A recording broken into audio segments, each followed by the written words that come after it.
За юу яцхан залуусаа Newsak in the House энэ удаагийн бичлэгээр уулзч байгаадаа маш их баяртай. 2025 оны хамгийн сүүлийн бичлэг манай та бүхэнд хүрэхэд бэлэн боллоо. Өнөөдрийн бичлэг бол гарчигнаас харсан баха 2025 оны Монголын шилдэг 5 рэпер. Энэ жагсаалт руу орохоос өмнө эмэгтэй рэперүүдийг бас мартаж болохгүй. Энэ оны хамгийн шилдэг эмэгтэй рэпер миний бодлоор рэпер Babyna. За яг хөө мэдээж энэ жагсаалтанд байх өөр хоёр рэпер бол яхаарахгүй Blue болон Mrs M-ийг бас нэрлж болно. Гэхдээ яхаарахгүй энэ онд Babyna илүү хипхоп нөлөө гэх юм уу да. Энэ оны онцлог хоёр дууг нэрлэх юм бол саяхан цацагдсан болон одоо drill хэмэх дуунуудыг нь онцолж олж байна. Гэдэг дууг нь бол сонсоход те яг л юм гадаадын эмэгтэй рэперийн дууг сонсож байгаа мэт мэдрэмжийг бол өгсөн. За үүний дараа бол drill хийж үзүүлсэн. Тэгээд үг сонголт болон flow drill хийж байгаа байдал гих мэтчлэн ер нь бол өөрийнхөө rap skill-ийг харуулсан. Гих мэтчлэн Babyna-гийн хувьд commercial дууч хийж чадж байна. Хүссэн үедээ commercial дуу хийгээд hit болгож чадна. Бас заримдаа те нэмэрхүү bad beat төрхтэй гадаад эмэгтэй рэпер шиг байж чадна. Бүр нэг бол үнэхээр яг хипхопыг хийж чадна гэдэг ч юм уу те гих мэтчлэгээ дүр болгонд хуурч чадчихин л да. Энэ бүх скил нь Babyna-д байна. За тийм учраас энэ оны шилдэг эмэгтэй рэперээр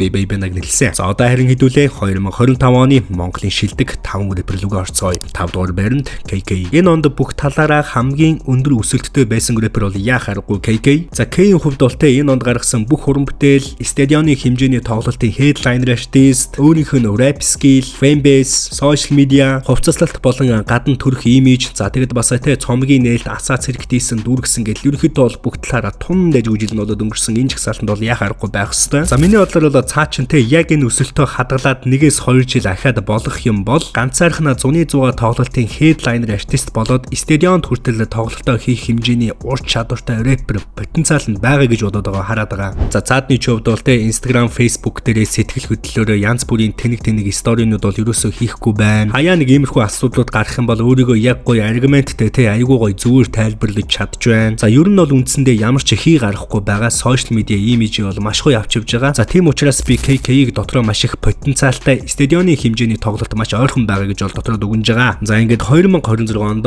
энэ оноос илүү амжилттай байгаарай. Shout out to KK. Жагсаалтын 4-р бичигдсэн рэпер бол 113. За энэ жилийн 113-ыг бол та бүхэн мэдж байгаа 100-100 тоглолтын headliner artist болсон. 100-100 тоглолт бол Pig битүү дүүрсэн. Зөвхөн эрэгтэй хүмүүсээс сонсдог нэлээд underground артистууд дундаас стадионы хэмжээний тоглолт хийсэн бараг л хамгийн анхны артист болчих шиг болсон. За зөвхөн энэ зүйлийг л аваад үзэхэд хангалттай энэ жагсаалтанд байх ёстой артист гэж бодож байна. За хааштай л та хэд энэ жил гаргасан бүх уран бүтээлүүдийг нь мэдэж байгаа учраас тэр талаас нь ерөөсөө огт ярихгүй. За энэ жил миний хувьд бол 100-100 тоглолт дээр 113-тай хамт ажилласан. За хувь хүнийх нь байгаа байдал, характер, хандлага, за тэр үг сонголтууд гэдэл ерөнхийдөө бүх зүйлээр надад маш их таалагдсан. За яхаарахгүй тэгээд уран зохиолынч байдаг юм уу те маш олон ном уншдаг хүн чинь яг дууны үг шигэл бас үгнүүд сонгодог юм байлээ л те. Өөр бас нэг анзаарсан зүйл нь те өдөө болтол маш олон зүйлийг туулсан. Тэгээд тэр асуудал болгон дээрээсээ өөрөө ямар нэгэн байдлаар experience авч өөрийгөө бас дараагийн шатанд авчирч исэн үе юм байлээ л те. 2025 оны 100-100-гийн headliner artist болоод тэр стадионыг дүүргэх хэмжээнд хүрэх гэж маш урт замыг туулсан.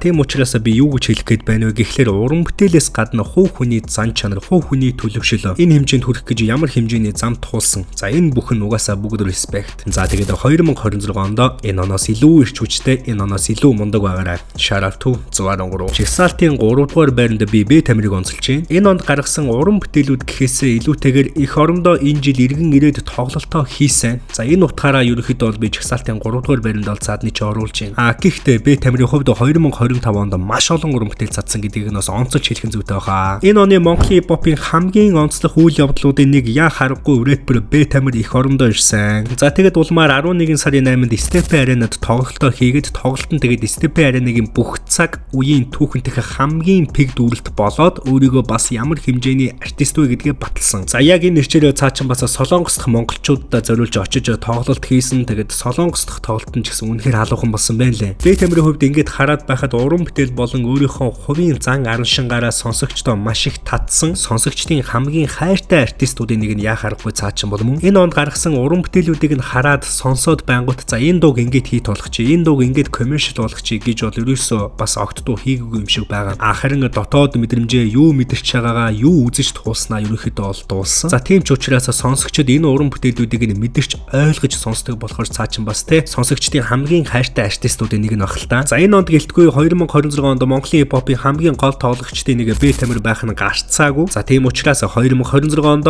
энэ оноос илүү мундаг байгаарай.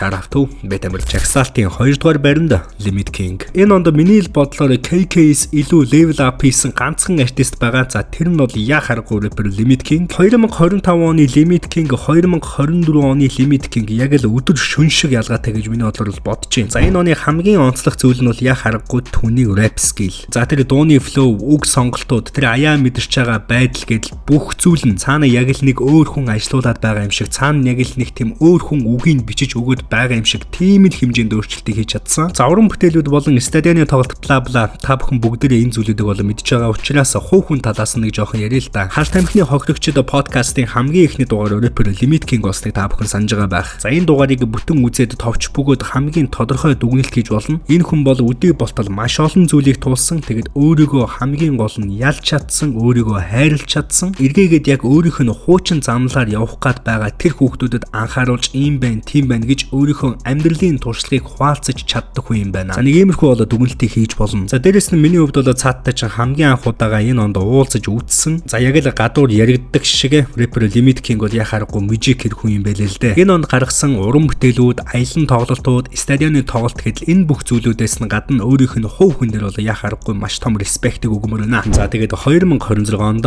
энэ оноос илүү мундаг байгаарай. Shout out to Limit King. 2025 оны Монголын хип-хопын хамгийн шилдэг артистаар яа харахгүй ямар ч маргаан байхгүй рэпер Гинжин. За ингээд хэлчингүүтээ коммент хэсэгтэр яг л Гинжингээд хэлчиндээ яг л тэгэж бодж илаа чи Гинжингээс хэдэг авсан бла бла хэмээх сэтгэлдлүүд бол маш олон орж ирэх байх. Яг энэ талаар яг энэ асуудал дээр би нэг базаан дээр тайлбар хийж байсан учраас ахиж бол энэ талаар ерөөсөө юу ч ярихгүй. 2025 оны хувьд рэпер Гинжин Монголын бусад бүх рэперүүдээс өөрийгөө илүү гэдгээ мэдрүүлсэн. За нэг хэсэг бол Гинжин Mississm 2 наацарсан шүү дээ та бүхэн мэдж байгаа. Гэхдээ энэ оны хувьд рэпер Гинжингийн бүх цаг үеийн хамгийн prime time байлаа. За үүнийг нь батлах ердөө ганцхан зүйл байгаа. Тэр нь юу вэ гэхлээр Элиама Цомог. Энэ жилийн хувьд бол рэпер Гинжин стадионд бол 2 жил дараалан тоглолтоо хийсэн. За тэгээд Элиама Цомог гаргасан бусад уран бүтээлүүд гэдэл бүх зүйлийг нь сонсогчдод та бүхэн мэдж байгаа учраас арай өөр талаас нь хэдүүлээ яриа. Уран бүтээлүүд тоглолтоос гадна мань хүний хувьд бол жинхэнэ хувь хүний хувьд бас нэлээд наацарсан он жил бас болоод өнгөрлөө. Байцээгэл рэпер Гинжин инглээ тэглээ, энд ч мэдэгдэл гаргалаа, энд ч rocket beat ингэж хэллээ, энд ч гудамжинд зодон үүсгэлээ гэдэг ярианууд бол маш их гарсан. За миний хувьд бол тухайн цаг үед яг энэ дээр бол өөрийнхөө үндэслэл бодлыг бол хэлж исэн. Монголд яг одоо ийм төвшний, ийм нэр хүндтэй артист явж байж, за энийг иймэрхүү жижиг сажигтэй жижиг сажиг маргаанд бас орооцолдоод яваад байх нь өөрийнх нь уран бүтээл болон энэ босгосон кастлаа нь ерөөсөө огтлцохгүй байгаад байна гэж би бас өөрийнхөө хувийнхаа үндэслэл бодлыг ярьж исэн шүү дээ. За зарим нэгэн сонсогчид хүртэл рэпер Гинжингийн уран бүтээл нь гоё хэрнээ яг хувь хүн дээр нь асуудал байдаг юм байна. За хувь хүн нь бол надад нэг таалагдахгүй байгаа гэсэн хандлага бол нийгэмд ерөнхийдөө бол зөнхилж исэн хип-хоп ертөнцид. Гэхдээ цаадны ч хувьд бол маш гоёор цаг үеэ мэдрээд сонсогчид болон рэпер rocket page байдаг юм уу өөрийнхөө гаргасан хий алдаа бүрээсээ бол уучлалтыг хүссэн. За яг энэ уучлалтаасаа хоошоод янз бүрийн хий гаргаагүй, янз бүрийн стори хийгээгүй ч байдаг юм уу яг л хэлсэн үгшгэ байсан. За уран бүтээлийн төвшөнд бол рэпер Гинжин яа харахгүй бусдаас үнэхээр онцгой чадсан. Хамгийн гол нь тэр дууны клипний хийц болон дууны дууралтыг бас яа харахгүй онцлох зүйтэй хамгийн чанартайгаар л хийжсэн бүгдийг. За цаадны хувьд бол яг энэ нэрчээрээ 2026 оны 100-100 тоглолтын headliner артист болсон байгаа. За тэр 26 оны 100-100 бол үнэхээр галзуу шоу болох баха. Ингээд эцэст нь 2026 оны Монголын хип-хопын хамгийн гол тоглогчдын нэг нь яа харахгүй рэпер Гинжин байх нь ойлгомжтой. За тэгээд 2026 онд 2025 оноос илүү мундаг байгаарай. Shout out to рэпер Гинжин. Энэ онд манай сувгийн бичлэгүүдийг тогтмол үзэж subscribe дарж лайк дарж сэтгэлдээ үлдээсэн та бүхэндээ маш их баярлалаа. Энэ бичлэгийг энэ хүртэл үзсэн сувгийнхаа нийт үзэгчдэд 2026 онд нь аз жаргал хамгийн сайн сайхан бүгдийг хүсэн өрөөе. Бичлэг таалагдсан бол лайк дарахаа битгий мартаарай. News Sax сувгтаас subscribe дарж дэмжээрэй. Бас энэ нэрээрээ бүртгүүлээд 150% урамшууллаарай. Энэ удаагийн бичлэг маань өргөндөрлөж байна. 2026 онд эргээд уулзцаая. Sack out. Траштай.